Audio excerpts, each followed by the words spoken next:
Hallelujah.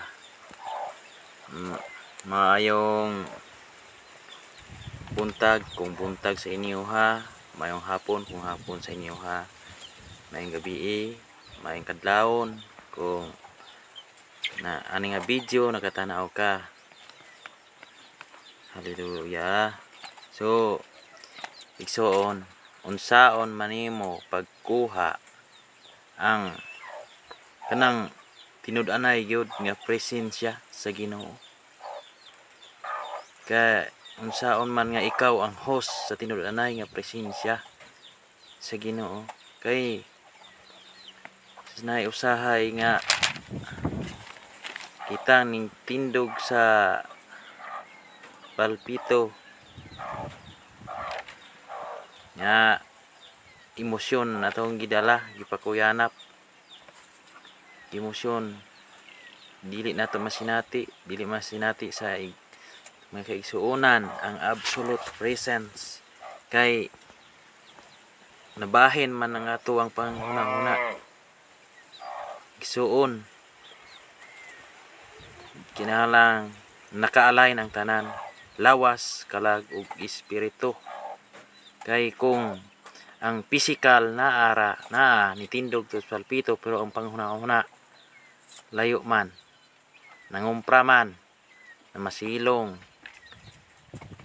physical nakita sa mga kaigsuonan pero ang gitan-aw magud sa Ginoo ang kasing-kasing kung naka-align ba gyud, nakasintro ba gyud sa kaniya. Kay mao nag-ingon bitaw nga gugma ang Ginoo sa tibuok mong salabutan, kalag, lawas ug espiritu. Sana basahon nato na sa Mateo 22:37 ug si Jesus miingon kaniya, higugma ang Ginoo nga imong Dios sa tibuok mong kasing-kasing ug sa tibuok mong kalag ug sa tibuok mong salabutan. So higugmaon nato ang Dios sa tibuok, labaw sa tanan. Kung gigugma nimo ang imong asawa, uyab, ginikanan, igsuon, mas labaw pa di ay gugmaa, labaw man sa tanan, gugmaa ang Dios. Kay naman na mabasa man nato nga higugma ang imong isig katawo parehas imong kaugalingon ug higugma ang Dios labaw sa tanan.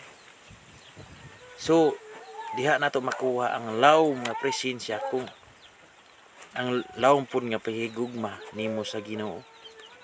So igsuon nga naa po na sa Juan 14:23, si Jesus mitubag kaniya, kung kinsa ang nahigugma kanako, iyang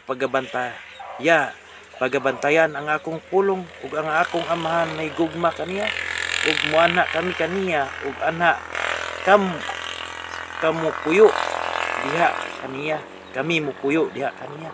So kinsa din nahigugma ni Jesus, higugmaon pod sa amahan.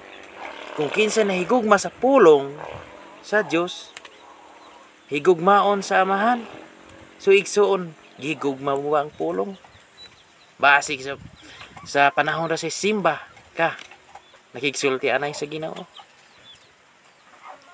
Kung sa panahon nga ikaw na lang usa nakigsulti anay ba ka sa Ginoo, ikuha nakigfellowship ba kaniya nga kamo na lang duha basig. Kay igsuon naaghan nakasulti po ko ana igsuon tungod kay experience man po na nako igsuon. So naaman ang kasulatan man ingon dire ya kigugmaon nato di ang kung hindi nahigugma ni Jesus, higugmaon ta siya nya makig-uban ang amahan nya higugmaon po nato ang pulong di ay hala igsuon. Kay gipakatawo naman ta daghan man nag-ingon bitaw nga tambok tan-awon physical pero ang espiritu luya man. Na po na dili man ta mabuhi sa panlamang kundi mabuhi man ta sa matag pulong sa Ginoo. So higugmaon day nato ang pulong. Diya nato makuha ang absolute presence. Tinud-anay nga presensya sa panahon nga ikaw na mag-host. Hallelujah. Nya, dire. Katulong nga bersikulo. Lain na pod nga scripture igsoon sa unang Korinto 2:9. Apan ingon sa nahisulat, ang wala makita sa mata ni madungog sa dalunggan ni mosantop sa kasing-kasing sa tao ug gitagana sa Dios alang kanila nga nahigugma kaniya.